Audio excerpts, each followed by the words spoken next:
اعوذ باللہ من الشیطان الرجیم بسم اللہ الرحمن الرحیم والعصر ان الانسان لفی خسر الا الذین آمنوا وعملوا الصالحات وتواصوا بالحق وتواصوا بالصبر۔ ترجمہ: قسم ہے زمانے کی، بے شک انسان نقصان میں ہے سوائے ان کے جو ایمان لائے اور نیک اعمال کرتے رہے اور آپس میں حق کی تلقین اور صبر کی تاکید کرتے رہے۔ قرآن پاک میں اللہ تعالیٰ نے فرمایا کہ اللہ تعالیٰ اور اس کے فرشتے نبی صلی اللہ علیہ وسلم پر درود بھیجتے ہیں، اس لیے اے ایمان والو تم بھی آپ صلی اللہ علیہ وسلم پر درود اور سلام بھیجا کرو۔ اللہم صلی علی محمد وعلی آل محمد کما صلیت علی ابراہیم وعلی آل ابراہیم انک حمید مجید۔ اللہم بارک علی محمد وعلی آل محمد کما بارکت علی ابراہیم وعلی آل ابراہیم انک حمید مجید۔ وزیر اعظم عمران خان صاحب سے آپ براہ راست بات کریں گے۔ ٹیلی فون نمبر آپ کی اسکرین پر آ رہا ہے 051-922-4900۔ ہم آج کے اس پروگرام کے پہلے کالر سے بات کریں گے۔ جی السلام علیکم۔ جی السلام علیکم مسٹر پرائم منسٹر صاحب۔ جی وعلیکم السلام۔ میرا نام زبیر شاہد ہے اور میرا تعلق ملتان سے ہے۔ سب سے پہلے میں آپ سے یہ کہنا چاہتا ہوں کہ میں آپ کے ان سپورٹرز میں سے ہوں جنہوں نے آپ کو بڑے ہی دل سے ووٹ دیا ہے فار اے بیٹر چینج۔ تو میرا سوال یہ ہے کہ اگر موجودہ معاشی اعداد و شمار دیکھے جائیں تو وہ حوصلہ افزا بھی ہیں اور دن بہ دن بہتر بھی ہو رہے ہیں، لیکن مسائل تب حل ہوں گے جب عام آدمی کو ریلیف ملے گا اور مہنگائی ختم ہوگی۔ تو کیا آئندہ بجٹ میں عام آدمی کے لیے کوئی ریلیف ملے گا؟ مسٹر پرائم منسٹر صاحب، اگر مہنگائی کم نہیں ہو سکتی تو ایٹ لیسٹ عام آدمی کی تنخواہوں میں اتنا اضافہ کر دیا جائے کہ وہ اس مہنگائی سے قابو پا سکے۔ دوسرا یہ ہے کہ جیسے کہ اپوزیشن کہہ رہی ہے کہ ہم اس بل ایک سوال پوچھا کرو کیونکہ اس کا جواب لمبا ہوتا ہے اور لوگ بہت انتظار کر رہے ہیں، تو ذرا میں آپ کا یہی بہت بڑا سوال ہے آپ کا جو پہلا ہے، تو میں اس کا جواب دیتا ہوں۔ اچھا جی، بسم اللہ الرحمن الرحیم۔ میں پہلے تو اپنی ساری قوم سے اس چیز کا ان سب کو ایک یقین دلانا چاہتا ہوں کہ یہ اللہ کا وعدہ ہے کہ ہر مشکل کے بعد وہ آسانیاں پیدا کرتا ہے، اور پھر جب مشکل وقت آتا ہے تو اس میں ہم سے وہ چاہتا ہے کہ ہم صبر کریں۔ وہ اللہ کو سب سے زیادہ چیز پسند ہے جو انسان مشکل وقت میں صبر کرتا ہے، کیونکہ دیکھیں میری ساری زندگی سٹرگل میں گزری ہے۔ کرکٹ 18 سال کی عمر سے پہلی دفعہ کرکٹ پہلے پہنچنے کے لیے پاکستان ٹیم کے اندر، پھر اس ٹیم کے اندر جگہ بنانے کے لیے، پھر اوپر جانے کے لیے، اور پھر جب آپ سٹرگل کریں، مقابلہ کرتے ہیں، تو اس میں ایک چیز آپ نے یاد رکھ لی ہے، زندگی اونچ نیچ کا نام ہے۔ کبھی زندگی کے اندر کوئی آج پہلے دن اٹھا نہیں اور ایک دم کامیاب نہیں ہوا۔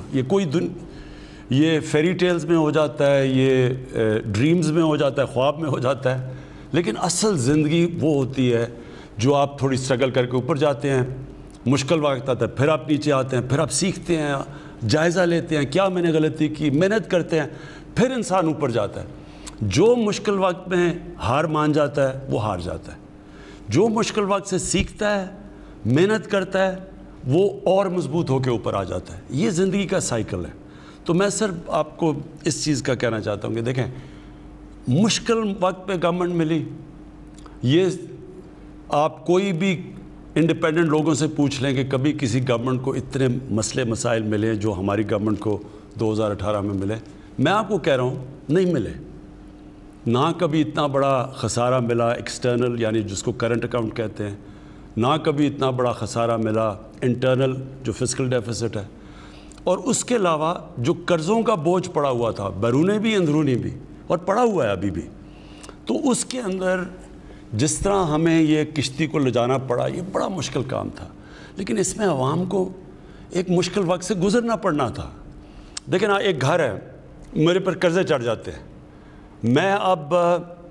میں اپنے قرضوں کی قسطیں بھی دینی ہیں، کبھی کوئی بجلی کا بل مانگنے آ رہا ہے، کبھی کوئی کرایہ مانگنے آ رہا ہے، کبھی کوئی اسکول فیس مانگنے آ رہا ہے، تو میں نے وہ قرضے بھی دینے ہیں، اس کے بعد میں نے گھر بھی چلانا ہے۔ تو کیا کروں گا میں اپنے خرچے کم کروں گا، میں بچوں کو اچھے مہنگے اسکول سے دوسرے اسکول میں لے کے آؤں گا جس میں کم فیس ہے، میں گوشت کی جگہ دال کھانا شروع کر دوں گا۔ مجھے خرچے تو کم کرنے ہیں نا، کیونکہ میں نے قرضے دینے ہیں، تو لہٰذا جب تک میری آمدنی نہیں بڑھتی مجھے وہ مشکل وقت سے گزرنا ہے۔ تو میں پہلے دن سے اپنی قوم کو کہا تھا کہ ہمیں ایک مشکل وقت سے گزرنا پڑے گا. جب ایک ملک بینکرپٹ ہو جائے تو اس کو اپنے آپ کو اٹھانے کے لیے ٹائم چاہیے. لیکن مجھے بڑی خوشی ہے کہ جو اللہ نے کامیابی دی اس وقت پہ، یعنی کوئی بھی اس امید لگا کے نہیں بیٹھا تھا کہ 4% کے قریب، تقریباً 4% گروتھ ریٹ ہوگی، اور بلکہ کئی ماہر سمجھ رہے ہیں جو انڈیپینڈنٹ ہے کہ یہ 4 سے اور اوپر 4.5% پہ بھی پہنچ جائے گا، اس سے بھی اوپر جا سکے.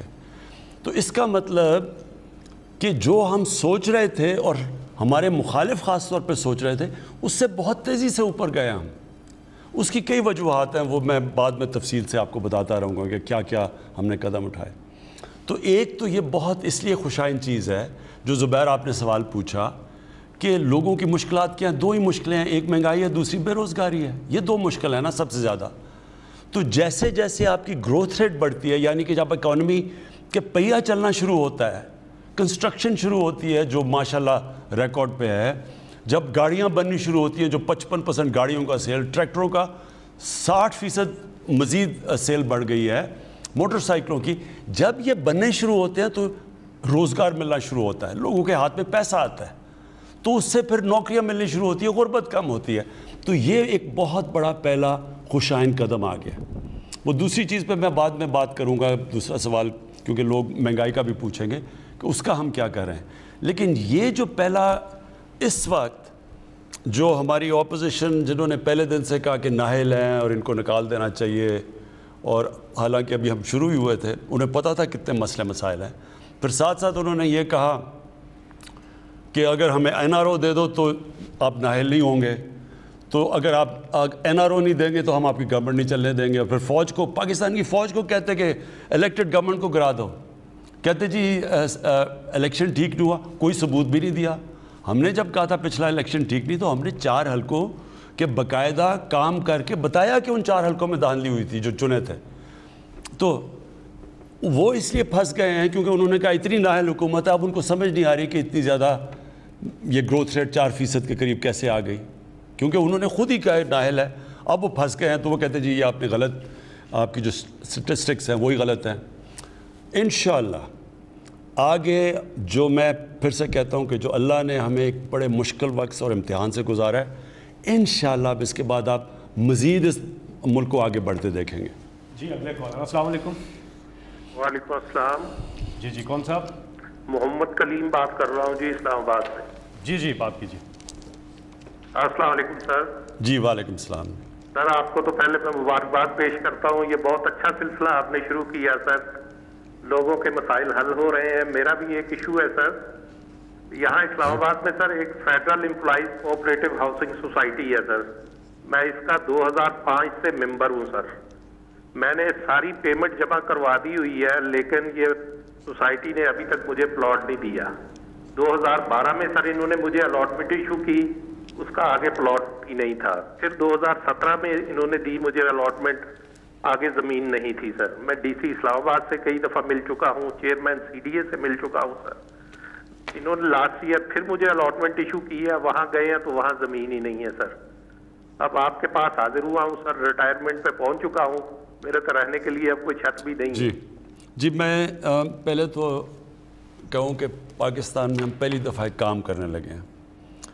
ہم نے ایک بورڈ بنایا ہے جو فیصلہ کرے گا کہ اتنی زیادہ جو ہاؤسنگ سوسائٹیز بن چکی ہیں ان میں سے کون سی لیگل ہیں. یہ سب ویب سائٹ کے اوپر آئے گی تاکہ لوگوں سے دھوکہ نہ ہو. پہلے تو پتہ چلے لیگل سوسائٹی کون سی ہے، ان کے اوپر پوری چیزیں، پھر ہم کن کنڈیشنز پہ لیگل بنے گی، وہ اگر وہ کنڈیشنز میٹ نہیں کرتی تو اس کو اپروو نہیں کیا جائے گا.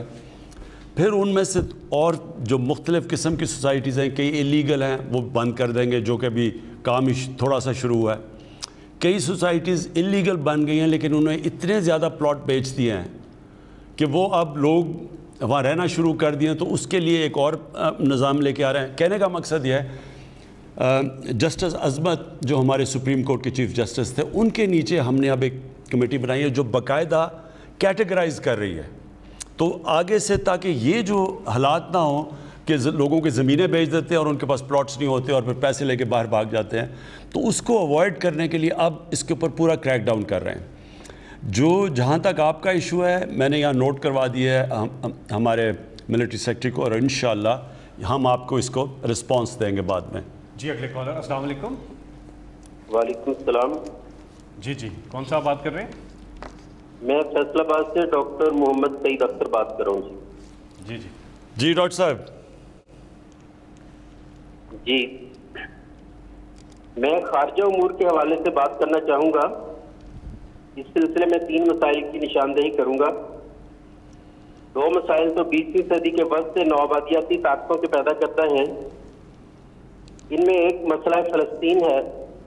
یہ بات قابل اطمینان ہے کہ غزہ میں جنگ بندی ہو گئی ہے، مگر جناب وزیر اعظم اب آگے کیا ہوگا؟ صہیونیوں کی طرف سے فلسطینیوں کے غصب شدہ حقوق کو مستقل طور پر کیسے بحال کرایا جا سکتا ہے، اور پاکستان فلسطینیوں کی قومی تحریک کی مستقل کامیابی کے لیے کیا کردار ادا کر سکتا ہے؟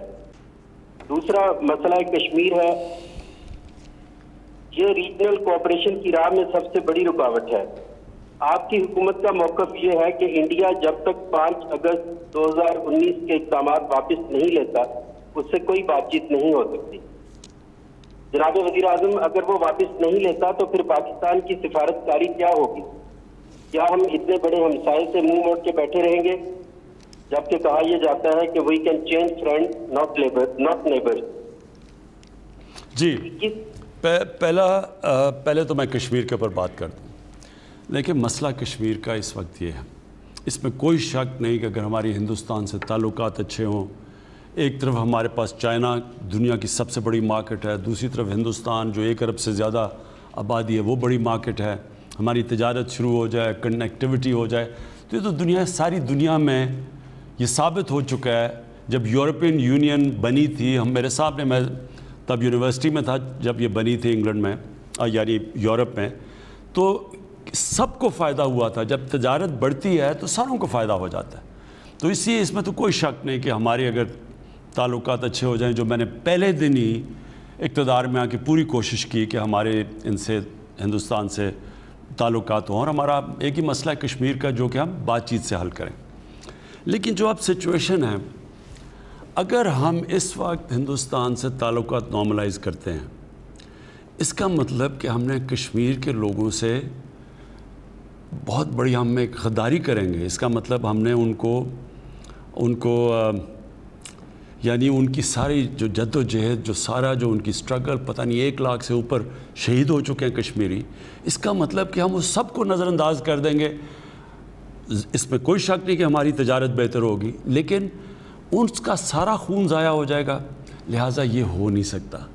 ہم کشمیریوں کے ساتھ کھڑے ہیں، ہمیں پتہ ہے انہوں نے کس طرح کی قربانیاں دی ہیں اور دے رہے ہیں، لہٰذا یہ نہیں ہو سکتا کہ ان کے خون کے اوپر ہم یہ سوچ لیں کہ پاکستان کی تجارت بہتر ہو جائے گی، یہ نہیں ہو سکتا۔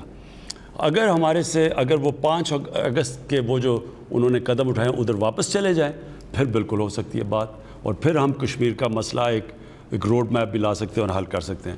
اب آگے جائیے فلسطین، بالکل فلسطین کا وہی مسئلہ ہے جو کشمیر کا ہے، وہاں بھی ایک آکوپیشن ہے، وہاں بھی ان کی زمین کے اوپر قبضہ کیا ہوا ہے، ادھر وہ ابھی کشمیر میں شروع ہوا ہے جو کہ ان کی آبادی کی ڈیموگرافی بدل رہے ہیں، یعنی کہ باہر سے لوگوں کو سیٹل کر رہے ہیں کشمیر میں لا کے ہندوستان۔ اسی طرح جو فلسطین تھا اس کو وہ تھوڑا سا رہ گیا ہے، باقی ساروں کے اوپر انہوں نے قبضہ کر کے اور اپنے لوگ سیٹل کر دیے۔ اب میں آپ کو سیدھا بتا دوں کہ کشمیر کا فلسطین کا مسئلہ کیا ہے، اس کا یہ جو اس وقت صورتحال ہے، یہ صرف اور صرف یہ فورس سے، یہ سیکیورٹی ان کو ظلم کر کے، ان کو خوف زدہ کر کے، ان کو ڈرا کے، بھائی اسی طرح یہ چل سکتا ہے۔ اور وہ ہوگا کیا، وہ تھوڑی دیر کے لیے ان کے پاس اتنی طاقتور فوج ہے کہ وہ دب جائیں گے، پھر تھوڑی دیر کے بعد وہ کھڑے ہو جائیں گے، اور یہ سائیکل چلتا رہے گا۔ حل نہیں ہے یہ مسئلوں کا، یہ بس ایک ظلم کا نظام وہ سمجھتے ہیں کہ وہ اتنا ظلم کریں گے کہ وہ چپ کر کے غلام بن جائیں گے۔ سب کو پتہ ہے یہ سلوشن نہیں ہے۔ سلوشن 2 ہیں، یا تو یہ پھر ان کو جس طرح مسلمان اور یہودیوں کو آج سے 500-600 سال پہلے اسپین سے سب کو نکال دیا تھا، ایتھنکلی کلینز کر دیا تھا، یا تو یہ وہ کریں گے وہ جو ساری دنیا دیکھ رہی ہے، اور وہ آگے ہی دنیا پہلی دفعہ اس میں شعور پیدا ہوا ہے، سوشل میڈیا کی وجہ سے امریکہ جیسی جگہ پہ اب پہلی دفعہ لوگ شروع ہو گئے کہ فلسطینیوں پہ ظلم ہو رہا ہے، جو کبھی پہلے مغرب میں ایسا نہیں کہا جاتا تھا، تو وہ تو ہو نہیں سکتا۔ اور یا پھر ان کو اب ایک 2 اسٹیٹ سلوشن، یعنی ان کو ایک منصفانہ ان کو اپنا فلسطینیوں کو اپنا گھر دینا پڑے گا۔ اور میرے خیال میں اس وقت جو انٹرنیشنل میڈیا میں بھی اور جو دنیا میں اب شعور اور جو جس طرح کی موومنٹ چل پڑی ہے، میرے خیال میں اب آپ دیکھیں گے کہ یہ موومنٹ جائے گی ایک فلسطینیوں کو ایک ان کو سیٹلمنٹ کے لیے، 2 اسٹیٹ سلوشن۔ جی آپ کی کالز کا سلسلہ جاری ہے، نمبر ہے 05192249900۔ پروگرام کے اگلے کال ہے۔ جی السلام علیکم۔ وعلیکم السلام۔ جی کون صاحب کہاں سے بات کر رہے ہیں؟ سر میں واحد پاکستانیوں مدین سنگھ سے بات کر رہا ہوں۔ السلام علیکم پرائم منسٹر صاحب۔ جی وعلیکم السلام۔ مجھے آج تو میں اللہ کا لاکھ شکر ادا کرتا ہوں کہ جس نے ہم پسماندہ غریب لوگوں کی آواز، پیاسے لوگوں کی آواز آپ کے یہاں پہنچائی، اس امید کے ساتھ کہ انشاءاللہ ہمارا جو درد ہے اس کے مسئلے کا حل آپ کے یہاں سے نکلے گا۔ پرائم منسٹر صاحب، ہم یہاں پہ مدین کے لوگ پیاسے مر رہے ہیں۔ ایریگیشن کا نظام یہاں پہ جو ہمارے سندھ کا ہے یہ بالکل کرپٹ ہے، جس کی وجہ سے پانی کی منصفانہ تقسیم نہیں ہے۔ اور پرائم منسٹر صاحب ایک اور بھی کہ سندھ میں بہت طاقتور لوگ رہتے ہیں اور جو غریبوں کا، ہم جیسے غریبوں کا خون چوس کے سندھ میں ریگستان بنا رہے ہیں۔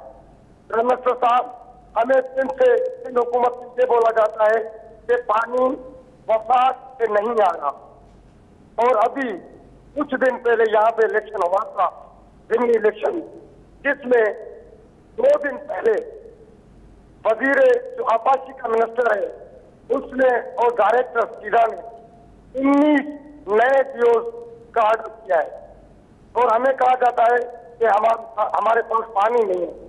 ہم آپ سے یہ اپیل کرتے ہیں پرائم منسٹر صاحب کہ سندھ کے پانی کے رینجرز کو تعینات کیا جائے۔ پانی پہ سوال کر رہے ہیں جی پانی کا جو مسئلہ ہے، پانی کا جو ہے وہ باغ کے کھاتے میں ڈال سر یہ بیسکلی جو بٹیرے ہیں وہ پانی استعمال اچھا ہمیں جو ہے وہ پانی ڈپارٹمنٹ جی میں نے بلکہ ایک سندھ کے ایم پی کی تقریر بھی سنی ہے سندھ اسمبلی کے اندر۔ دیکھیں 2 مسئلے ہیں، ایک مسئلہ کہ سارے پاکستان میں پانی کا مسئلہ، میں اس کے اوپر تو آپ کو اس وقت اپنی قوم کو اس چیز کی ایک چیز واضح کرتا ہوں کہ 10 ڈیمز انشاءاللہ ہم بنا رہے ہیں جو شروع ہوئے ہیں اگلے 10 سالوں تک، یعنی ہم وہ جو کہ پاکستان کو 50 سال پہلے کام کرنا چاہیے تھا وہ انشاءاللہ ہماری حکومت آپ کو کر کے دکھائے گی، کیونکہ ڈیمز اس لیے چاہیے کہ پانی کو روکنا ہے، ریزروائرز بنانے ہیں۔ ہمیں ریزروائرز بہت پہلے بنانے چاہیے تھے، کیونکہ جیسے جیسے آبادی بھی بڑھ رہی ہے اور کئی طرح یہ گلوبل وارمنگ کی وجہ سے پانی بھی کم ہو رہا ہے، تو جو پانی صوبوں کا حصہ ہے اس ساروں میں کمی آ رہی ہے۔ لہٰذا اس کا طریقہ یہ ہے کہ پہلے ڈیمز بنائیں اور پھر صوبوں کے اندر منصفانہ تقسیم کی جائے۔ ابھی تک مجھے حیرت یہ ہے کہ ٹیلی میٹری سسٹم یہ ایک ٹیکنالوجی ہوتی ہے جس سے پتہ چل جاتا ہے کہ کس صوبے کو کتنا پانی جا رہا ہے، وہ ٹیلی میٹری سسٹم ہی نہیں کام کر رہا۔ اب ہم وہ اس کے اوپر پوری خرچہ کر رہے ہیں اور یہ اس ٹیکنالوجی کے اوپر انشاءاللہ یہ تھوڑی دیر کے اوپر ساری جگہ پہ لگ جائے گا۔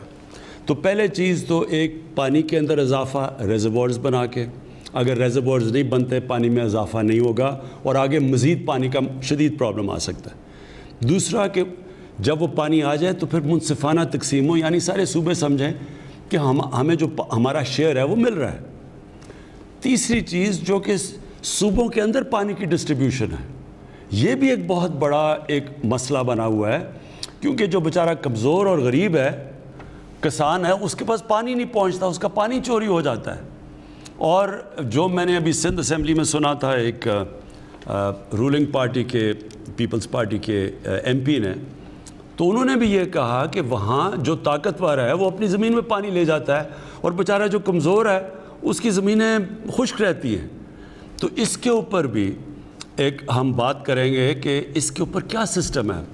اپنے جو ہمارے نیچے صوبے ہیں ان کے اندر تو ہم یہ انفورس کریں گے، لیکن سندھ کے اندر سندھ کی حکومت کی یہ ذمہ داری ہے کہ جو کمزور ہیں بیچارے ان کا کام ہے ان کو پانی پہنچانا.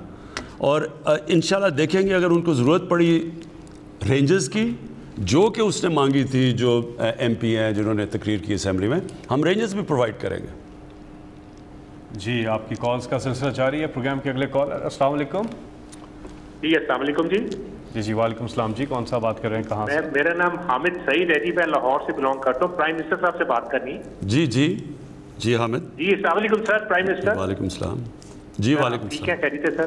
جی اچھا سر، میرا ایک کویشچن ہے، میں جلدی کروں گا. فیصل جوید صاحب سے ریکویسٹ ہے ذرا جلدی نہ کاٹیے گا. سر پہلا کویشچن میرا یہ ہے کہ ایس ایل سی جو رنگ روڈ ہے اس کا سر کیا فیوچر ہے، کب تک یہ آپ کی گورنمنٹ جو ہے اس کو بنا دے گی؟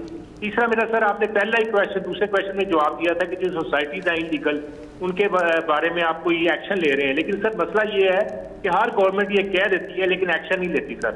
کیونکہ ہوتا یہ ہے کہ جو اوورسیز پاکستانی ہیں وہ پاکستان میں پیسہ انویسٹ کرتے ہیں اور ان کو 4-5 سال بعد پاکستان آتے ہیں تو پیسہ ان کا بالکل ڈوبا ہوتا ہے سر. تو پتہ لگتا ہے کہ سوسائٹی نہیں ہے. لیکن سر جو آپ امپلیمنٹ کرنا چاہ رہے ہیں سر، اس کو ایک لا بنائیں پلیز، ایک ریکویسٹ ہے، تاکہ کوئی بھی ایک ایوریج آدمی، ایک جو بندہ پینشن لے کے باہر آتا ہے وہ پیسہ لگاتا ہے، اس کو اگلے سال پتہ لگتا ہے جی کہ وہ سوسائٹی پلاٹ ہی نہیں دے رہی. یہ بالکل، یہ جو آپ کی سوسائٹی، میں آپ کو کہا کہ اس کی 5 مہینے سے ہم اس کی تیاری کر رہے ہیں ابھی، اور رپورٹس بھی تیار ہو رہی ہیں، اور یہ جو کمیٹی بنائی ہے جو کہ فیصلہ کرے گی کہ کون سی سوسائٹی جو ایلیگلز کو کون سی ہم نے بند کرنی ہے، کون سی جدھر اتنے زیادہ گھر بن گئے ہیں ایلیگلی، لیکن ان کو بجائے بند کرنے کے سوسائٹی والوں کو فائن کر کے اور پھر ان کو ریگولرائز کریں، اور پھر آگے سے ایسے لاز ہوں کہ کسی نے بھی انلیگل سوسائٹی بنائی اس کو سیدھے اس کو کرمنل افینس کریں تاکہ وہ جیل میں جائے، کیونکہ وہ لوٹتا ہے بیچارے لوگ. اور خاص طور پہ جو بیرون ملک پاکستانی ہیں وہ تو انویسٹ ہی کرتے ہیں، ان کی کوشش ہوتی ہے پیسہ کما کے اور یہاں گھر بنانا. رنگ روڈ کی میں بات، آپ لاہور یا پنڈی رنگ روڈ کی بات کر رہے تھے؟ پنڈی. اچھا پنڈی رنگ روڈ میں ذرا آپ کو بتاؤں، پہلے تو پنڈی کو رنگ روڈ کی بہت ضرورت ہے، اور یہ بڑا اچھا پلان ہے یہ رنگ روڈ بنانے کا، کیونکہ سارا پنڈی سے ٹریفک باہر چلا جاتا ہے. اور وہ پنڈی کے اندر بھی پھر ڈیولپمنٹ جو ہم کرنا چاہتے ہیں، اب نالا لے کے اوپر ایک پوری ایک بزنس ڈسٹرکٹ بنانا چاہتے ہیں. یہ بھی پورا پنڈی کی یعنی ری جنریشن ہے، پنڈی کو ریویمپ کرنا چاہتے ہیں، تو اس کے لیے بھی یہ ضروری ہے کہ رنگ روڈ بنے. اب مسئلہ یہ آیا کہ مجھے انفارمیشن ملی، اور مجھے انفارمیشن کیونکہ 22 سال سے پالیٹکس، اقتدار میں آنے سے 22 سال میں پالیٹکس تھا، تو میرے ورکرز ہیں ہر جگہ، لوگ ہیں پی ٹی آئی کے لوگ ہیں جو ہمارے ساتھ، تو کسی نے مجھے انفارمیشن دی کہ رنگ روڈ میں ایک بہت بڑا فراڈ ہو رہا ہے. ایک تو اس کو بڑا لمبا کیا جا رہا ہے لوگوں کو فائدہ پہنچانے میں، اور دوسرا طاقتور لوگوں کو فائدہ پہنچانے میں، اور دوسرا اس کی جو الائنمنٹ انہوں نے کی ہے یہ بڑی خطرناک ہے، کیونکہ انہوں نے لوگوں کو فائدہ پہنچانے میں اس کو وہ سیدھی، ہمیشہ موٹر وے یا رنگ روڈ سیدھا جاتا ہے، کیونکہ اگر آپ اس میں زگ زور کر دیں تو وہاں ٹکریں لگتی ہیں، پھر وہ زیادہ براڈ سے کم کر دی گئی لوگوں کو فائدہ پہنچانے کے لیے. تو اس کے لیے پھر میں نے پہلے انکوائری کی، فیکٹ فائنڈنگ جو مشن جو انکوائری تھی اس میں پتہ چلا واقعی یہ ہے. اب یہ پورا ایک طاقتور ٹیم اینٹی کرپشن کے اندر پورا اس کے اوپر کام کر رہی ہے، اور اس کا سارا 2 ہفتے کے اندر پورا ہمیں اس کی انکوائری کا رزلٹ آ جائے گا، اور پھر ہم ایکشن لیں گے. لیکن رنگ روڈ رکے گی نہیں. وہ جو سیدھی لائن تھی بجائے اتنا لمبا جو 20-26 کلومیٹر کا چکر لگا کے آ رہی تھی لوگوں کو فائدہ پہنچانے کے لیے، اب سیدھی رنگ روڈ جائے گی جو ہونا چاہیے تھا اس کو. اور انشاءاللہ یہ بڑی امپورٹنٹ سڑک ہے، اور یہ ہم فوری طور پہ اس کے اوپر کام شروع کر رہے ہیں. جی اگلے کال ہے. السلام علیکم. جی السلام علیکم. وعلیکم السلام. جی کون سا بات کر رہے ہیں؟ میں محمد ارشد بات کر رہا ہوں راولپنڈی. جی امید ہے خان صاحب آپ خیریت سے ہوں گے. جی شکریہ. 2018 میں جب آپ کی حکومت آئی، حکومت آئی تو وہاں کی عوام کو کافی امیدیں آپ سے وابستہ ہو گئی کہ آپ لیڈرشپ کے اندر 5 ایئرز پاکستان کافی ترقی کرے گا. تو انشاءاللہ میں ابھی بھی پر امید ہوں کہ آپ اپنے وعدوں پر پورے اتریں گے. خان صاحب میرا سوال الیکٹورل ریفارمز کے حوالے سے ہے. جو آپ نے اسمبلی میں بل لے کیا ہے اس پہ اپوزیشن کا کوئی رد عمل مثبت نظر نہیں آ رہا. تو کیا آپ کانفیڈنٹ ہیں کہ آپ لوگ ہاؤس میں یہ بل منظور کروا لیں گے اور نیکسٹ الیکشن سے پہلے انتخابی اصلاحات پوری ہو جائیں گے, امپلیمنٹ ہو جائیں گے؟ ریفارمز اگلے الیکشن سے پہلے امپلیمنٹ ہو جائیں گی؟ جی وہ کہہ رہے ہیں اسمبلی سے اپنی جو ہاں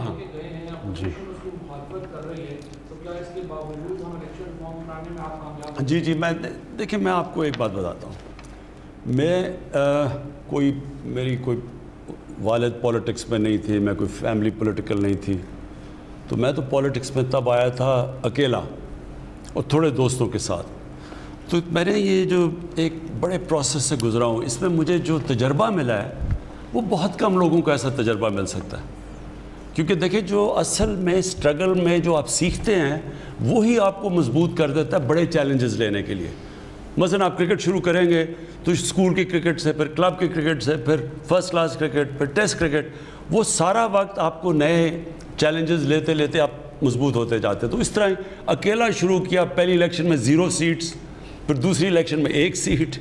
پھر وہ جو پروسیس تھا وہ آپ کو بہت سکھاتا ہے. جو اسٹرگل ہے وہ اصل میں جو آپ کو سکھاتی ہے وہ کبھی بھی آپ کو جب سیدھی طرح اوپر بٹھا دیں کوئی سیکھ نہیں سکتا. اس لیے جو بادشاہ آتا ہے وہ ہار گئی جمہوریت سے, کیونکہ جمہوری لیڈر جو ہوتا ہے وہ ایک پروسیس کے تھرو آتا ہے. بادشاہ میں میرا باپ کا بیٹا ہوں تو میں بادشاہ بن گیا یا شہزادہ بن گیا, تو وہ کبھی بھی مقابلہ نہیں کر سکتے ایک اس پروسیس سے جو کہ ایک اسٹرگل کے ذریعے آتا ہے. تو دیکھیں یہ جو اس وقت اپوزیشن پھر یہ پی ڈی ایم اکٹھی ہو رہی ہے, پھر جا رہی ہے, پھر آ رہی ہے, ان کا جو مقصد ہے نا یہ کبھی کامیاب نہیں ہو سکتے.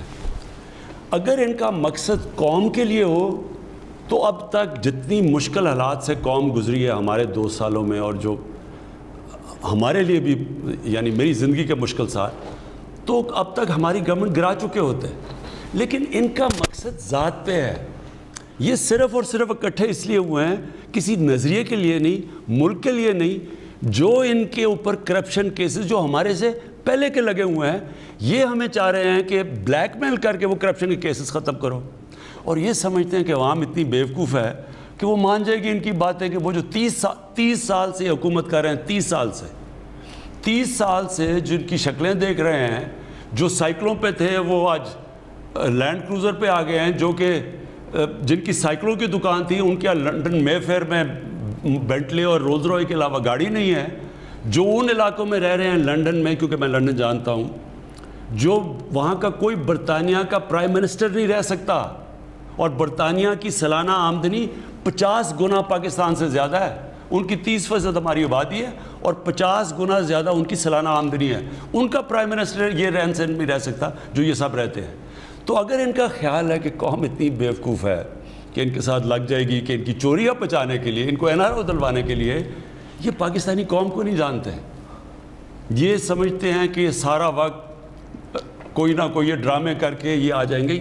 ان کی میرے سے آج سن لیں, یہ جو آج گھبرا کے سارے اکٹھے ہوئے ہیں ان کی وجہ یہ ہے, یہ سمجھ نہیں رہے تھے کہ یہ حکومت نکل سکے گی اس معاشی کرائسس سے. یہ سمجھ رہے تھے ہم ڈوب جائیں گے. اب یہ جو انہوں نے دیکھا ہے کہ یہ جو نکل گئی ہے اور آگے مزید جو پریڈکٹ کر رہے ہیں لوگ کہ یہ اب اور مزید آگے بڑھے گا, پاکستان صحیح راستے پر لگ گیا, ایکسپورٹس بڑھ گئی, یہ جو سارے اکنامک انڈیکیٹرز ہیں وہ صحیح راستے پہ ہیں. اب یہ پھر کوشش کریں گے, کچھ مجھے پورا شک ہے یہ ابھی بجٹ میں بھی کوشش کریں گے, لیکن یہ کسی صورت جیتیں گے نہیں, کیونکہ یہ جس لیے کوشش کر رہے ہیں قوم جانتی ہے یہ کیا کوشش کر رہے ہیں, کہ پھر سے ان کو چاہیے کہ جو ان کی جو 5 انگلیاں گھی میں تھیں جو کھاتے جا رہے تھے, ان یہ پھر سے وہ چاہتے ہیں, وہ ہوگا نہیں. جی آپ کی کالز کا سلسلہ جاری ہے, نمبر آپ کی اسکرین پر آ رہا ہے. یہاں پہ ہم لیں گے ایک بریک کے بعد پھر واپس آ سکتے ہیں. اس وقت دنیا کو اناج بیچنا چاہیے تھا. ہمارے اللہ نے جو زمین دی ہے ہمیں اور جتنا بھی پانی دیا ہے اس کو بھی ہم صحیح استعمال کر لیں. اور سورج ہے, 3 چیزیں چاہیے نا, زمین چاہیے, پانی چاہیے اور سورج چاہیے ایگریکلچر کے لیے. تو ہمارے پاس تو اللہ نے تینوں چیزیں دی ہیں. ہاں یہ ضرور ہے کہ آگے ہمیں پانی, یہ ڈیمز کی شدید ضرورت ہے, کیونکہ ہمیں پانی کے ریزروارز بنائیں گے تو اور زیادہ پانی دیں گے اور علاقہ لے آئیں گے کاشت کے نیچے. لیکن ہمارا مسئلہ یہ ہوا کہ ہم نے توجہ ہی نہیں دی ایگریکلچر کے اوپر, اور ہم نے کسانوں کے اوپر کوئی ان کی مدد نہیں کی. دنیا آگے نکل گئی. دنیا اسی طرح کی زمین اگر ان کو ملے اور سورج اور پانی ملے تو وہ 2 یا 3 گنا زیادہ پیداوار ہے. ان کی جو لائف سٹاک ہے, ان کی جو گائیں ہیں, وہ ہمارے سے 6 گنا زیادہ دودھ دیتی ہیں. تو یہ کوئی مشکل کام نہیں تھا. یہ دنیا کے اندر سب ہمیں پتہ ہے, یہ ساری چیزیں ایکسپیریمنٹ ہوتی ہیں. پھر سیڈ ڈیولپمنٹ کے آپ بیج صحیح دیں لوگوں کو, تو وہ سارا وقت ایک ریسرچ ہونی چاہیے. ہماری جو ریسرچ انسٹیٹیوٹ تھی وہ بھی نیچے چلی گئی. تو یہ سارا کچھ اب ریوائیو کیا جا رہا ہے. لیکن ہم نے جو سب سے پہلے کام کیا کہ ہم نے کسانوں کا جو پہلے جو گنے کے اوپر ان کو پیسے ملتے تھے, ہم نے قانون بنایا کہ ان کو فوری طور پہ پیسے دیے جائیں. اور دوسری چیز, ان کو پورا پیسہ ملے, کیونکہ وہ جو کسانوں کو پیسہ ملتا تھا, جو شوگر ملز پیسہ دیتی تھی, سب سے طاقتور لوگ شوگر ملز ان کے پاس تھی. تو ان کے کوئی نہ ان کو حکومت کچھ کہتی تھی, نہ ان کو وہ کین کمشنر, سب ڈرتے تھے. بلکہ کئیوں کو تو پے رولز پہ تھے, ان کی تنخواہیں لگائی ہوئی تھیں انہوں نے, تو ان کو کچھ کہتا کوئی کچھ نہیں تھا. پھر انہوں نے وہ کارٹیلز بنایا ہوا تھا کمپٹیشن کمیشن کے اندر, انہی کے اتنی طاقت تھی ان کی کہ وہ بھی کچھ نہیں کرتی تھی. ان کو تو یہ قیمتیں اوپر خود ہی فیصلہ کرتے تھے قیمت کتنی ہے, تو لوگوں کے اوپر قیمتیں بھی اوپر. پھر سٹا کھیلا جاتا تھا, یعنی چینی بن چکی ہے اور اس کے اوپر سٹا کھیلا جا رہا ہے اور چینی کی قیمت بڑھتی جا رہی ہے. تو یہ ہماری گورنمنٹ نے آ کے پہلی دفعہ اس کے اوپر ان کو قانون کے نیچے لانے کی کوشش کی ہے. اس میں جو کسانوں کو پیسہ ملا, پہلی دفعہ کسانوں کو پورا پیسہ بھی ملا اور ٹائم پہ پیسہ ملا. جب کسانوں کے پاس پیسہ آیا, انہوں نے اپنی زمین پہ لگایا. جب زمین پہ لگایا تو آپ کے سامنے میں صرف یہ پڑھنا چاہتا ہوں کہ ریکارڈ فصلیں ہوئی ہیں اس باری پاکستان کی. یعنی یہ کوئی بھی یہ امید نہیں لگا رہا تھا کہ پاکستان جتنی جو ہماری فصلوں کی پیداوار ہوئی ہے, وہ گندم کی 8.1 بڑھی, چاول مونگی یعنی 13.6%, شوگر کین چینی 22% اور چھلی 7.4%. یہ جو بڑھی ہیں, اس سے کیا ہوا کہ اس سے مزید اور کسانوں کو پیسہ آیا, کیونکہ ان کی بھی کبھی قیمتیں ان کو نہیں ملی جو پہلی دفعہ ملی ہے. لیکن یہ ابھی شروعات ہے. انشاءاللہ جو آگے اب ہم پالیسیز لے کے آ رہے ہیں, اب آپ دیکھتے رہیں گے کہ ہم نے مزید ان کی کیسے مدد کرنی ہے, ٹیکنالوجیز نہیں لے کے آنی ہے, بیج ڈیولپ کرنا ہے. اور پھر ایک اور چیز جو ابھی میں مہنگائی کے اوپر علیحدہ بات کروں گا, ایک بہت بڑا مسئلہ یہ ہے کہ جو کسان مثلا سبزیاں اگاتا ہے, جو اپنی پیداوار بھی اگاتا ہے, اس میں جو اس کو کتنا پیسہ ملتا ہے اور جب وہ پیسہ پہنچتا ہے دکانوں میں, شہروں میں, اس میں اتنا زیادہ فرق ہے.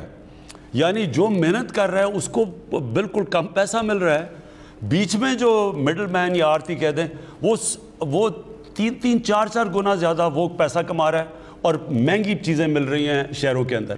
تو اب ہم کرنے کیا لگے, اور یہ چائنیز نے, یہ ہم نے ادھر دیکھا تھا جا کے, ہم کرنے کیا لگے کہ ہم ڈائریکٹلی کسان اور اس کو سیدھا پہنچا رہے ہیں ریٹیل پہ, جو چائنا میں ہوتا ہے, اور اس میں انفارمیشن ٹیکنالوجی کا فائدہ اٹھا رہے ہیں. تو یہ ایک ورچوئل مارکیٹس بنا رہے ہیں, اور ایک وہ, اور ایک پھر سٹوریج. جب کسان کو اس کو مشکل یہ ہوتی ہے کہ وہ جلدی جلدی اپنی چیزیں سستی بیچتا ہے کیونکہ وہ خراب ہونی ہوتی ہیں, اس کے لیے سٹوریج چاہیے. ہم نے ابھی فیصلہ کیا ہے کہ ہم انشاءاللہ 900 نئی سٹوریج فیسلٹیز بنا رہے ہیں پاکستان میں, تاکہ کسانوں اپنی ان کو چیز بھی رکھ سکے اور ٹائم پہ بیچے تاکہ ان کو قیمت ملے. اور پھر ٹرانسپورٹیشن کے اوپر بھی محنت کریں, جو چائنیز نے کیا تھا کہ ٹرانسپورٹیشن ایسی ہو کہ ان کی فصلیں, فروٹ, پھل اور یہ جو سبزی یہ ضائع نہ ہو. اور اس کے لیے یہ بڑا ضروری ہے کہ سٹوریج بھی ہو, ٹرانسپورٹیشن بھی ہو. ہمارا کئی اندازہ لگا جاتا ہے کہ 30% ہمارا پھل ضائع ہو جاتا ہے, 30% سبزیاں ضائع ہو جاتی ہیں. اور اس کے ایک اور بھی طریقہ ہے کہ فوڈ پروسیسنگ, یعنی ہم وہ اب چھوٹے چھوٹے فوڈ پروسیسنگ لگانے لگے ہیں. اس کے لیے ہم قرضے بھی دیں گے بڑے بڑے سستے, تاکہ یہ میکسیمم بینیفٹ کسان کو ملے. جتنا کسان کو فائدہ ہوگا اتنا زیادہ وہ پیسہ اپنی زمین پہ لگائے, اتنی زیادہ پیداوار بڑھے گی. جی اگلے کالر ہمارے ساتھ. السلام علیکم. جی وعلیکم السلام. جی کون بات کر رہی ہیں, کہاں سے؟ جی میں تبسم فیصل بات کر رہی ہوں, لاہور. جی آپ کا کیا سوال ہے پرائم منسٹر صاحب سے؟ جی فرسٹ آف آل میں آپ کی گڈ ایفرٹس کو اپریشیٹ کرنا چاہوں گی جی کیونکہ اس مشکل وقت میں آپ جیسا لیڈر ہمارے لیے اللہ تعالیٰ کی بہت بڑی بلیسنگ ہے. باقی میرا کوشچن جو ہے وہ ہمارے ہیلتھ سسٹم سے ریلیٹڈ ہے. آپ کی حکومت جو ہیلتھ سسٹم میں ریفارمس لے کر آ رہے ہیں وہ بہت اچھی ہیں, لیکن اس میں جو ہیلتھ کارڈ دیا جا رہا ہے تو کیا یہ واقعی میں جو ہے وہ اپلیکیبل ہے؟ کیونکہ ہاسپٹلس میں جب عوام یہ لے کر جاتے ہیں تو اس کو وہ رسپانس نہیں دیا جاتا. پہلے میں ابھی کیونکہ ابھی پنجاب میں عادت نہیں پڑی, کیونکہ یہ سب سے پہلے ہیلتھ کارڈ ہم نے پختونخوا میں لے کے آئے تھے تو وہاں اب لوگوں کو سمجھ آ گئی ہیلتھ کارڈ کیا ہے. تو میں صرف آپ کو یہ پختونخوا کا بتانا چاہتا ہوں کہ انہوں نے جو صرف فیسلٹی کا فائدہ اٹھایا ہے ہیلتھ کارڈ کا پختونخوا کے اندر وہ 10 ارب روپیہ ہے, یعنی 10 ارب روپے کی فیسلٹی ہیلتھ کارڈ پہ وہ یوٹیلائز کر چکے ہیں کیونکہ وہ لوگوں کو عادت پڑ گئی ہے. یہ کسی کو ابھی سمجھ ہی نہیں آ رہی کہ ہیلتھ کارڈ یہ کتنی بڑی اللہ کی نعمت ہے.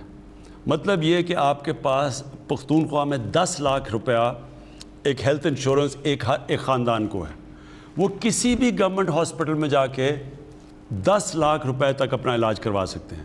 پنجاب نے ابھی تک 2 ڈویژنز میں کر دیا ہے, سائیوال اور ڈی جی خان ڈویژن میں انہوں نے سب کو ہیلتھ کارڈ دے دیا ہے, اور وہ سال کے اینڈ تک سارے پنجاب کے ضلعوں کے اندر یہ ہیلتھ کارڈ پہنچ جائے گا اس سال کے اینڈ تک. اور اس سے انہوں نے 7,30,000 روپیہ ہر ہیلتھ کارڈ پہ رکھا ہے, لیکن اگر مزید اور ضرورت پڑے ہاسپٹل میں تو 3 لاکھ تک اور وہ دیں گے پنجاب گورنمنٹ. میں صرف آپ کو یہ سمجھانا چاہتا ہوں اپنی قوم کو بھی کہ دیکھیں میری سب سے بڑی یہ خواہش تھی کہ اس ملک میں غریب آدمی کو اگر گھر میں بیماری ہو اس کو یہ خوف نہ ہو کہ میں اگر ہاسپٹل جاؤں گا تو میرے پاس پیسہ نہیں ہوگا. اور اس سے بڑے یعنی وہ بیماری بڑھتی جاتی ہے کیونکہ ان کے پاس پیسہ نہیں ہوتا, وہ پھر علاج نہیں کرواتے, یا وہ ڈرتے ہیں کہ جی بچے یعنی غریب خاندان رہ رہے تو وہ سوچتے ہیں کہ بچوں سے پیسہ بوڑھے جو ہوتے ہیں. یعنی یہ بڑا ایک مجھے پتہ ہے یہ اس سے بڑا عذاب ہے نہیں کہ غریب گھرانے میں بیماری ہو. شوکت خانم بنایا اس لیے تھا کہ غریب آدمی کو جب کینسر تھی مجھے خیال یہ آیا کہ ہم پیسے والے لوگوں کے لیے اتنا بڑا عذاب ہے تو وہ بیچارے غریب خاندان میں جو سب سے مہنگا علاج ہے وہ کینسر کا ہے تو ان کے اوپر کیا گزری ہوگی. تو دیکھیں یہ صرف یہ ہیلتھ کارڈ نہیں ہے, یہ ایک ہیلتھ سسٹم ہے, یہ ہیلتھ کارڈ ہیلتھ سسٹم ہے. اور وہ کیسے؟ گورنمنٹ کے پاس کبھی بھی اتنا پیسہ نہیں آئے گا کہ ہم سارے ملک میں ہاسپٹلس کا جال گورنمنٹ ہاسپٹلس کا جال بچھا سکیں. بدقسمتی یہ ہے کہ جو ہمارے ایگزسٹنگ ہاسپٹلس بھی ہیں وہ بھی آپ جب بڑے شہروں سے باہر جاتے ہیں تو ان کے اندر بھی ڈاکٹرز نہیں جاتے. ڈاکٹرز کی تنخواہیں بھی لگی ہوتی ہیں لیکن وہ جاتے نہیں ہیں. اور BHUs جو بیسک ہیلتھ یونٹ ہے وہ زیادہ تر خالی پڑے رہتے ہیں کیونکہ وہاں جو ڈاکٹرز ہیں وہ اتنی وہ بڑے شہروں سے اس لیے نہیں جاتے کہ بچوں کے اسکول ہوتے ہیں یا جو بھی پرابلمس. لہٰذا اس کا ایک ہی طریقہ ہے کہ پرائیویٹ سیکٹر آئے. پرائیویٹ سیکٹر کیوں نہیں آتا؟ وہ اس لیے نہیں آتا کہ ان کو یہ ہوتا ہے کہ اگر دیہات میں ہاسپٹل لگائیں گے لوگوں کے پاس پیسہ ہی نہیں ہے تو پیسہ کدھر سے بنائیں گے. تو کوئی خیرات میں تو نہیں ہاسپٹلس بنائے گا نا, ایسے بھی بنتے ہیں لیکن زیادہ تر تو لوگ اس لیے بنائیں گے کہ ان کو بھی کوئی اس پہ سے منافع ہو. تو ہیلتھ کارڈ ایک ایسی چیز آ گئی ہے کہ وہ سارے غریب لوگوں کے پاس اب ہیلتھ کارڈ ہوگا. کوئی بھی کسی ہسپتال میں جا کے اپنا علاج کروا سکتا ہے ہیلتھ کارڈ دے کے, ہیلتھ انشورنس دے کے. اس کی وجہ سے پرائیویٹ سیکٹر آئے گا. اب پرائیویٹ سیکٹر کے لیے اس بجٹ کے اندر ہم کیا کرنے لگے ہیں, جتنی بھی ہیلتھ اکوپمنٹ ہے یعنی ہاسپٹلس کے لیے جو بھی اکوپمنٹ آپ نے باہر سے امپورٹ کرنی ہے جو پاکستان میں نہیں بنتی وہ ڈیوٹی فری ہوگی. کسی قسم کا ہم اس کے اوپر ٹیکس نہیں چارج کریں گے. اور پھر ہم کوشش کر رہے ہیں کہ جو اوقاف کی زمینیں ہیں اور جو یہ ایویکیو ٹرسٹ کی زمینیں ہیں جن کے اوپر قبضے ہوتے رہتے ہیں, ریلوے کی بھی کئی زمینیں, ان کے اوپر ہم ہاسپٹلس کو بڑے سستے داموں پہ ان کو زمین دیں گے تاکہ ہاسپٹل وہ اصل میں اتنی زمینوں کی مہنگی ہے کہ وہ سوچتے ہیں کہ ہم ہاسپٹل بھی بنائیں اور اس کے اوپر پھر اتنا خرچ بھی کریں اور پھر کیسے نفع بھی کیسے بنے گا. لہٰذا ان کو سستی زمینیں دیں گے. سستی زمینیں, ڈیوٹی فری اکوپمنٹ اور ہیلتھ کارڈ, یہ انشاءاللہ آنے والے دنوں میں آپ دیکھیں گے کہ پاکستان میں ہاسپٹلز کا، پرائیویٹ ہاسپٹل کا جال پھیل جائے گا اور وہ ہمارا ہیلتھ سسٹم ہوگا۔ بہت بہت شکریہ پرائم منسٹر صاحب، بڑی تفصیل سے آپ نے ہیلتھ کارڈ کے حوالے سے آگاہ کیا۔ ایک اور بات ہے کہ جو آپ کا شناختی کارڈ ہے وہی آپ کا ہیلتھ کارڈ ہے۔ بہت سے لوگ کنفیوز ہوتے ہیں کہ ہیلتھ کارڈ ہے کہاں، تو آپ کا شناختی کارڈ جو ہے وہی آپ کا ہیلتھ کارڈ ہے، وہ جب آپ ہاسپٹل لے کے جائیں گے تو اسی سے آپ کو یہ فیسلٹی ملے گی۔ پروگرام کے پختونخوا میں ابھی پنجاب میں ہے، کیونکہ جب تک سارے پنجاب میں نہیں پہنچتا تو ابھی صرف 2 ڈویژن ہوئی ہیں، لیکن پختونخوا کے اندر جو آپ کا آئی ڈی کارڈ ہے وہ آپ کا ہیلتھ کارڈ ہے۔ جی پروگرام کے اگلے کالر، السلام علیکم،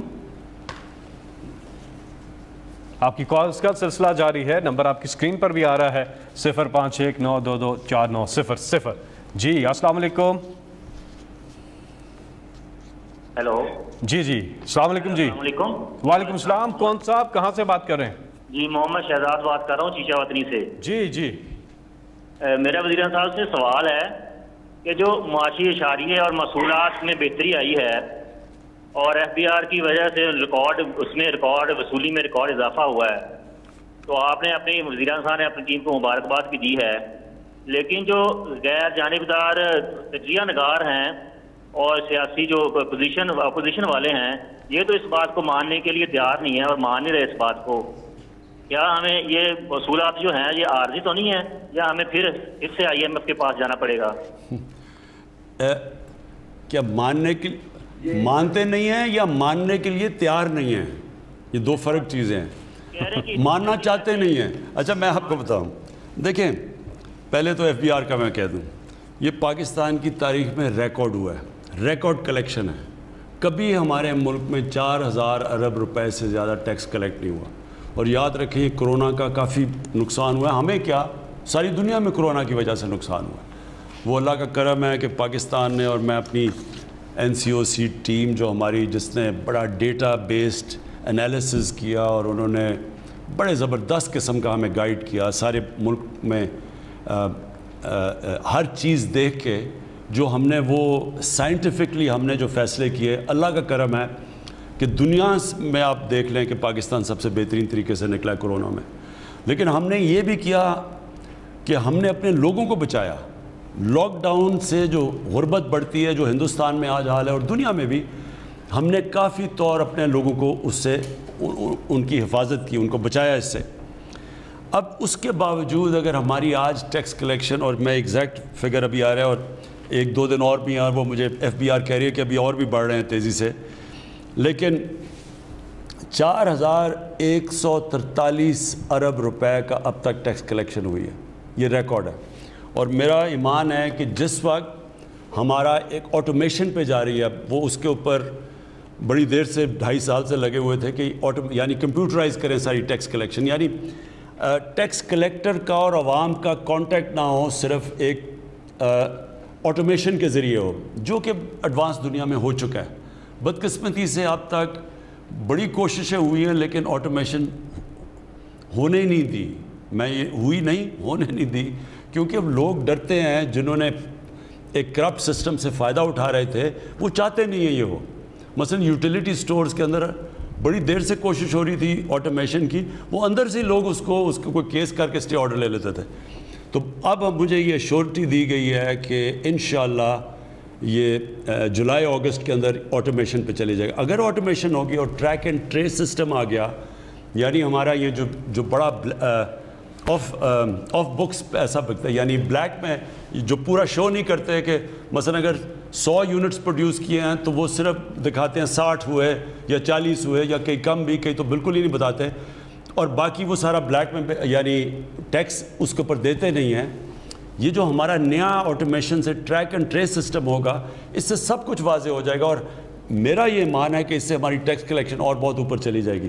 جیسے ہماری ٹیکس کلیکشن بڑھے گی، آپ دیکھیں گے یہ جو قرضوں کا بوجھ ہے یہ کم ہوتا جائے گا، اور ہمارے پاس زیادہ پیسہ ہوگا خرچ کرنے کے لیے اپنے لوگوں کے اوپر۔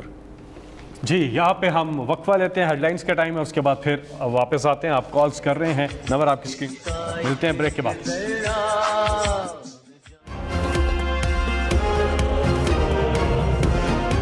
راست ٹیلی فون پر بات کر رہے ہیں. آپ ان سے اگر بات کرنا چاہتے ہیں, کوئی سوال کرنا چاہتے ہیں, تو آپ فون نمبر جو آپ کی اسکرین پر آ رہا ہے اس پہ آپ بات کر سکتے ہیں. ایک اور کالر ہمارے ساتھ لائن پر ہیں. جی السلام علیکم. جی وعلیکم السلام سر. جی کون سا بات کر رہے ہیں, کہاں سے؟ محمد اجاز بات کر رہا ہوں سر. جی مسئلہ ہے, میں بطور سیکورٹی گارڈ ڈگری کالج برائے خواتین لیاقت میں سر, مجھے فارغ کر دیا گیا. 4 سال سروس ہوئی ہے میرے ساتھ. اس کے علاوہ مجھے فارغ کر دیا بغیر کے. برائے مہربانی پرائم منسٹر صاحب سے اتنی گزارش ہے کہ ہمیں دوبارہ ریگولائز کیا جائے, پرماننٹ ڈیوٹی پہ بحال کیا جائے اور ہمیں پے بھی اپنی ادا کی جائے. سر سمجھ نہیں آئی مجھے. سیکورٹی گارڈ ہے ایک گورنمنٹ کالج میں.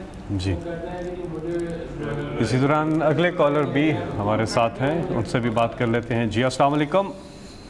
وعلیکم السلام. جی کون سا بات کر رہے ہیں؟ میرا نام سید وسیم احمد ہے. Karachi component masters electrical services کا بزنس چلاتا ہوں. جی میرے پاس سوال تو نہیں ہے, لیکن میں ایک سجیشن دینا چاہتا ہوں ملک و قوم کی بہتری کے لیے. جی ایک مشہور مفکر کا قول ہے کہ اگر آپ کا منصوبہ 1 سال کے لیے ہے تو فصل اگائیے, اگر آپ کا منصوبہ 5 سال کے لیے ہے تو درخت لگائیے, اور اگر آپ کا منصوبہ 100 سال یا ہمیشہ کے لیے ہے تو انسان اٹھائیے. 1980s میں پروفیسر ہارورڈ گارڈنر نے ریسرچ پیش کی کہ انسانوں کی ذہانت کے اعتبار سے 8 اقسام یا پرسنالٹی ٹریٹ ہوتی ہیں. وہ وربل ہوتے ہیں, لنگوسٹک یا لاجیکل ہوتے ہیں, کائنیٹک ہوتے ہیں یا میوزیکل ہو سکتے ہیں, اور انگلیوں کے نشانات سے اس کی شخصیت یا پرسنالٹی ٹریٹ کا پتہ چل سکتا ہے. یہ ڈرمیٹوگلائفک ملٹیپل انٹیلیجنس ٹیسٹ کہلاتا ہے, اور آج کل کئی ملکوں میں بچوں کے اسکول میں داخلے کے وقت بایو میٹرک کے ذریعے پرسنالٹی ٹریٹ کے مطابق کلاسیفیکیشن کر لی جاتی ہے. آپ کے ڈیجیٹلائزیشن کے ویژن اور دلچسپی کو دیکھ کر یہ ہمت پیدا ہوئی ہے کہ تجویز پیش کی جائے کہ اگر ہمارے یہاں بھی بچوں کو اسکول میں داخلے کے وقت ڈیجیٹائز بایو میٹرک کے ذریعے پرسنالٹی ٹریٹ کے مطابق گروپنگ کر لی جائے تو نہ صرف بچے تعلیم میں چوکڑیاں بھرتے ہوئے پڑھیں گے کیونکہ ان کا ایمبیشن ہوگا, اس کے ایمبیشن کے مطابق ہم ان کو پڑھا رہے ہوں گے, بلکہ ان کے تعلیمی اخراجات, وقت اور کوششوں میں بھی خاطر خواہ کمی واقع ہوگی. اور نتیجتاً حکومت کو پہلے سے معلوم ہوگا کہ اس سسٹم کے ذریعے سے اگلے چند سالوں میں ملک کو کتنے انجینئر, کتنے کھلاڑی, کتنے فوجی, کاروباری یا فنکار تیار ملیں گے. جی بہت بہت شکریہ, آپ کی تجویز نوٹ کر لی ہے. اگلے کالر ہمارے ساتھ. جی السلام علیکم. جی السلام علیکم. السلام علیکم. جی وعلیکم السلام. جی کون صاحبہ کہاں سے بات کر رہی ہیں؟ جی میرا نام فرادیبہ ہے اور میرا تعلق کے پی کے سے ہے, محلہ شاولی کتار کے صفوانی بازار. سر جی ہماری گلی کا برا حال ہے, ٹوٹی پوٹی ہوئی ہے, مرمت کوئی نہیں ہو رہی, سال سے زیادہ عرصہ ہو گیا ہے. آج تک کوئی ایم این اے نہیں آیا, ایم پی اے نہیں آیا کہ آ کے کوئی زحمت گوارا کرے, اور بزرگ حضرات بھی گر رہے ہیں, بچے بھی گر رہے ہیں, اور پلیز آپ سے ریکویسٹ ہے کہ ہماری گلی کی مرمت ہو جائے. اوکے جی, آپ سے بھی جو ٹیم ہے پرائم منسٹر آفس سے وہ رابطہ کرے گی. اور اجاز صاحب تھوڑی دیر پہلے ہمارے ساتھ تھے جن کا کوئی نوکری سے فارغ کیے جانے کا کوئی ایشو تھا, اس حوالے سے بھی اجاز صاحب آپ سے جو پرائم منسٹر آفس کی ٹیم ہے وہ رابطہ کریں گے. ایک اور کویشچن ہے جی, سوشل میڈیا پہ آیا ہے, وہ کہتے ہیں کہ ہم تھک کے ہیں یہ سن کے کہ پولیس کے اندر بہتری آئے گی. جس طرح خیبر پختونخوا میں پولیس ریفارمز ہوئیں, ابھی تک ہمیں پنجاب کے اندر کوئی ایسی چیز نظر نہیں آتی, خاص طور پہ جو دیہی علاقے ہیں پنجاب کے, وہاں پر بہت زیادہ زیادتی ہوتی ہے لوگوں کے ساتھ. اس حوالے سے وہ کہہ رہے ہیں کہ کب تک پولیس ریفارمز پنجاب کے اندر آئیں گی؟ پرائم منسٹر صاحب دیکھیں, ایک ادارے کو بنانا ٹائم لگتا ہے. آپ ایک ادارے کو, ایک نیا ادارہ کھڑا ہونا بڑی جلدی ہو جاتا ہے. ایک ادارہ جو خراب ہو چکا ہے اس کو ٹھیک کرنا سب سے مشکل کام ہے. آپ کو صرف میں پنجاب پولیس کی ایک چیز آپ کو, مرحوم آئی جی تھے عباس خان, انہوں نے 1993 میں لاہور ہائی کورٹ میں ایک رپورٹ درج کروائی تھی, اور وہ رپورٹ اس لیے کہ لاہور ہائی کورٹ نے یہ جو آپ نے آج میرے سے سوال پوچھا ہے, یہ 1993 میں انہوں نے آئی جی سے پوچھا کہ یہ پنجاب پولیس کا کیوں اتنے برے حالات ہیں، کیوں یہاں لوگوں کو لوگ فیل نہیں کرتے، لوگوں کو اعتماد نہیں ہے اس پہ. تو وہ رپورٹ کافی بڑی انہوں نے رپورٹ دی تھی. اس کے اندر میں صرف آپ کو ایک پڑھ کے، میرے خیال میں پیج 18 پہ ایک وہ پیراگراف تھا. انہوں نے کہا اور یہ نواز شریف کے دوران میں 85 سے لے کے 93 تک پنجاب میں پہلے چیف منسٹر تھے، پھر پرائم منسٹر. تو انہوں نے کہا کہ 25,000 لوگوں کو پنجاب پولیس میں انڈکٹ کیا کو ہٹا کے، اور ان میں سے زیادہ تر لوگوں سے پیسے لے کے انڈکٹ کیا گیا. اور پھر جو سب سے خوفناک بات تھی، ان میں سے کئی ہارڈنڈ کرمنلز تھے، مجرم تھے جن کو پولیس میں انڈکٹ کیا. یہ 1993 کی رپورٹ ہے. دیکھیں، جب پولیس کو آپ غلط چیزوں کے لیے استعمال کریں گے تو پولیس کیا خیال ہے کہ وہ پولیس ٹھیک چلی جائے گی؟ جب آپ مخالفین کے خلاف اس کو استعمال کریں گے. آج آپ صرف یہ دیکھ لیں کہ پولیس جو پنجاب میں ہے، اس سے کتنے انہوں نے ایکسٹرا جوڈیشل کلنگ، یعنی کہ جو لوگ مروائے ہیں پولیس مقابلے کے نام پہ، ذرا پتہ چلوائیں کہ ان کے دور میں کتنے لوگ مروائے گئے تھے. تو جب آپ پولیس سے غلط کام کروائیں گے پھر پولیس اپنے بھی غلط کام کرے گی. یہ جو قبضہ گروپ ہیں، یہ قبضہ گروپ کیسے بنے ہیں؟ کون کرواتا تھا قبضے؟ کون ان کی پشت پہ تھا؟ ابھی جو پنجاب حکومت نے قبضے چھڑائے ہیں، اس میں نون لیگ کے ایم این ایز، ان کے وزیر سرکاری زمینوں پہ قبضے کیے ہوئے تھے. اور کس کا کام تھا چھڑانا؟ جو پولیس وہ ان کے ساتھ ملی ہوئی تھی. تو جب آپ کی پولیس طاقتور کے لیے ایک قانون اور ان کو وی آئی پیز کی اور دوسری طرف عام لوگوں کے لیے دوسرا قانون، تو پولیس نہیں صحیح کام کر سکتی. اس کو ٹھیک کر رہے ہیں اور انشاءاللہ اس کو ٹھیک کریں گے. پختونخوا کے اندر کیونکہ صوبہ چھوٹا تھا اور وہاں صرف جو پچھلی حکومت تھی وہ 5 سال بیٹھی تھی، یہاں 30 سال سے یہ بیٹھے ہوئے ہیں. انہوں نے نیچے سے لے کے اوپر تک پولیس کے اندر پولیٹیسائز کیا ہوا ہے، تو تھوڑا ٹائم لگے گا. لیکن یہ میں آپ کو کہہ دوں کہ یہ ہوگا. یہی پنجاب کی پولیس کی اسی طرح لوگ تعریفیں کریں گے جو ایک وقت پہ پختونخوا کی پولیس کی کر رہے تھے. جی ہمارے ساتھ ایک کالر ہیں. جی السلام علیکم. السلام علیکم. جی جی وعلیکم السلام. جی میں فرید بات کر رہی ہوں. سر آپ کیسے ہیں؟ ٹھیک ہے. جی کیا سوال ہے آپ کا؟ جی میرا سوال ہے جی، میں ایک میں ہوں اوورسیز پاکستانی ہوں. میں نے 91 میں ایک پلاٹ خریدا تھا G11-2 میں، اور میں جب باہر چلی گئی تو اس پہ قبضہ ہو گیا. جب میں واپس آئی تو مجھے پتا چلا کہ CDA اور فیڈرل ہاؤس فاؤنڈیشن تھی کوئی، انہوں نے مل کے کسی اور کو بیچ دیا. جب میں ان اداروں کے پاس گئی تو انہوں نے آئیں بائیں شائیں کر کے مجھے ٹال دیا، اور اسی طرح سے دوسرے اداروں میں بھی گئی، وفاقی محتسب میں بھی گئی، انہوں نے بھی مجھے آئیں بائیں شائیں کر کے ٹال دیا. تو میں چاہ رہی ہوں جناب اگر مجھے یہ میرا گھر واپس مل جائے. بیوہ عورت ہوں اور گھٹنوں میں اتنی تکلیف تھی پچھلے سال کے بیساکھیوں پہ آ گئی. میں آپ کو سوری، یہ تو میں اس کا چیک کر لوں گا، لیکن جو بھی اس وقت یہ پروگرام دیکھ رہے ہیں، ایک سٹیزن پورٹل ہے، اس کی بھی بلکہ میں چاہوں گا کہ وہ اس کی فون نمبر بھی دے دیں اور اس کا نیچے جو ای میل نمبر ہے وہ بھی دے دیں.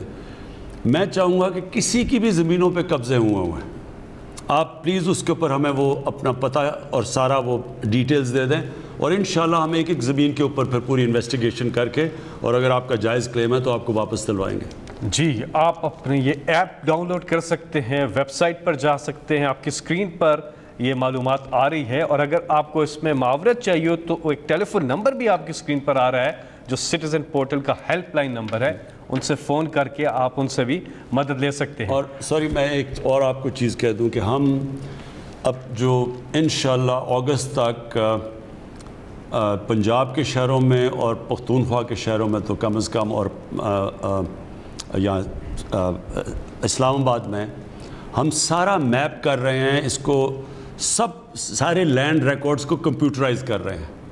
اور وہ جب کمپیوٹرائز ہو جائے گا تو یہ بڑا مشکل ہوگا لوگوں کے لیے قبضے کرنا، کیونکہ وہ سارا کچھ کمپیوٹر پہ آ جائے گا. اس وقت پرابلم یہ ہے کہ ایک پرانا سسٹم بنا ہوا ہے، وہ ساتھ ملا لیتے ہیں پٹواری کو، وہ زمینیں چینج کر دیتے ہیں سب کچھ، اور پھر وہ اتنا لمبا پروسیس ہے عدالت میں جب جاتے ہیں کہ وہ اس لیے قبضہ گروپ آ جاتے ہیں کیونکہ وہ پھر قبضہ کر کے زمین آپ کو دے دیتے ہیں. پتہ ہے کہ عدالت میں بڑی دیر تک کیس چلے گا.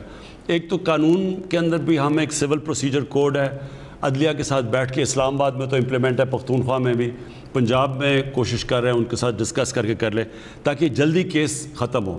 لیکن ساتھ ساتھ جب کمپیوٹرائز ہو جائے گا تو یہ بڑا آسان ہوگا لوگوں کو جا کے دیکھنا کہ کس کا پلاٹ کس کے نام پہ ہے. تو یہ جو اس وقت ہوتا ہے کہ کئی دفعہ پلاٹ دو دفعہ بک جاتا ہے کیونکہ وہ فیک کاغذ بن جاتے ہیں.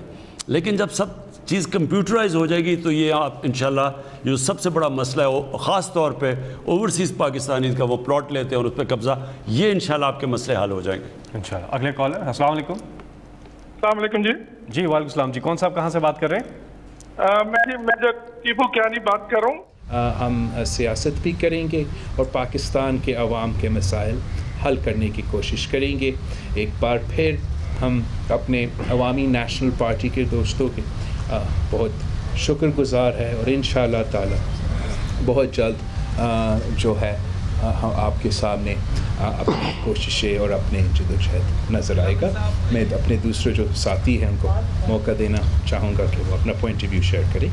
سینئر وائس پریزیڈنٹ عوامی نیشنل پارٹی پرائم منسٹر صاحب کا ابھی ریسنٹلی یہ ویکسین لگوائی جب ڈوز پہلی ہارون آباد میں دوسری جیلم میں, تو سب سے پہلے اللہ تعالیٰ کا شکر ادا کیا, پھر پاکستانی ہونے پہ فخر محسوس ہوا اور وزیر اعظم صاحب کے لیے دل سے دعائیں نکلیں. آج میں وہ اپنا ایشو یونین کونسل کا بیان کرنا چاہتا ہوں. ہمارا ایریا پہاڑی ایریا ہے, اس میں پہاڑوں کے سلسلے کی وجہ سے کمیونیکیشن کا ایشو ہے, سگنلز نہیں آتے. پوری یونین کونسل میں سگنلز کا ایشو ہے. ہمارے زیادہ تر لوگ اوورسیز پاکستانی اور افواج پاکستان اور ڈیفنس ریلیٹڈ اسٹیبلشمنٹس میں کام کر رہے ہیں. انہوں نے اپنے کس اینڈ کن اپنے فیملی ممبر سے جب رابطہ کرتے ہیں تو وہ ایشو بن جاتا ہے. وہ گھر والوں کو باہر جانا پڑتا ہے کسی اونچی جگہ پہ سگنل کی تلاش میں. وہ جو ایک ٹیلی کمیونیکیشن کمپنیز ہے وہ کچھ اکنامیکلی شاید وائبل نہیں سمجھتی. تو پرائم منسٹر صاحب سے یہ ریکویسٹ ہے کہ وہ پاکستان ٹیلی کمیونیکیشن اتھارٹی کو پابند کریں کہ کائنڈلی یہ ان کو کہا جائے کہ وہ ادھر بوسٹر لگائیں جس سے یہ پوری یونین کونسل کا ایک جو اتنا دیرینہ اس دور میں کمیونیکیشن کا ایشو ہے. اوکے, میں صرف ایک چیز یہ جو آپ نے بات کی القادر یونیورسٹی کی, القادر یونیورسٹی گورنمنٹ کی نہیں ہے, یہ میں نے پرائیویٹ انویسٹر سے پیسہ جمع کر کے تو یہ بنائی ہے. میں صرف آج سب کو یہ اسی بات کرنا چاہتا ہوں کہ دیکھیں ایک قوم اٹھتی ہے, ایک تو وہ اپنے ادارے صحیح کرتی ہے, میریٹوکریسی لے کے آتی ہے, اس کے ادارے تکڑے ہوتے ہیں, اور جب کوئی بھی قوم آپ کا مقابلہ ہو رہا تھا دوسری کسی ملک کے ساتھ, جس ملک کے ادارے بہتر ہوتے ہیں, میرٹ پہ ہوتے ہیں, وہ آگے نکل جاتی ہے. لیکن ساتھ ساتھ ایک اور چیز ہوتی ہے, ایک قوم کا کیریکٹر ہوتا ہے. قوموں کے کیریکٹر بہت بڑی چیز ہوتی ہے.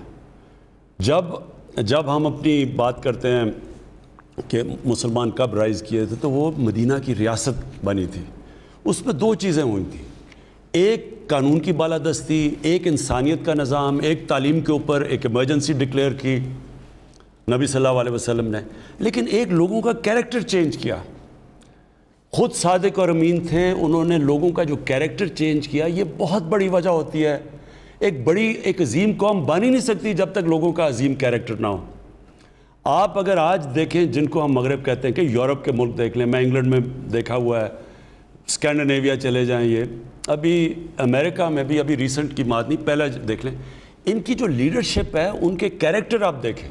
جھوٹ بولنے پہ وہ ہٹا دیتے ہیں آپ کو پاور سے, چھوٹی چھوٹی, یعنی جس طرح جو اوپر آتا ہے اس کو جب تک اس کا کیریکٹر ایک صادق اور امین کے قریب نہیں ہوتا وہ اوپر نہیں آ سکتا. ہمیں جب مسلمان کا عروج آیا تھا تو وہ اخلاقی طور پہ سب سے سپیریئر تھے. جب ملیشیا اور انڈونیشیا کے اندر لوگ مسلمان ہوئے, کوئی مسلمان فوج نہیں گئی تھی. مسلمان تاجروں کا جو کیریکٹر دیکھا مقامی لوگوں نے, وہ اتنے ان سے امپریس ہوئے کہ وہ اسلام کی طرف چلے گئے. اس خطے میں فوجوں نے اور تلوار نے مسلمان نہیں کیا تھا لوگوں کو. ہمارے وہ بزرگان دین جس طرح اور طریقہ کار کے بعد اس انسیڈنٹ کے بعد میرے خیال میں ہم نے نہ ANP نے نہ پاکستان پیپلز پارٹی نے یہ we have not at any point in time expressed any desire to return to the alliance formerly known as the Pakistan Democratic Movement. ہم بہت احترام اور عزت سے ساری سیاسی جماعتوں کو اس نظر سے دیکھتے ہیں. ہم سمجھتے ہیں کہ جب ہم نے اتنے ٹائم ساتھ مل کے سیاست کرتے ہوئے ہم نے ٹائم ساتھ گزارا ہے تو اچھا نہیں لگے گا کہ اب ہم ایک دوسرے کے بارے میں برے بھلا کہے. ہم سمجھتے ہیں کہ ہر سیاسی جماعت کا اپنے سیاسی نظریہ ہے, منشور ہے, اور ان کا حق ہے کہ اپنے منشور اور نظریہ کے مطابق سیاست کرے.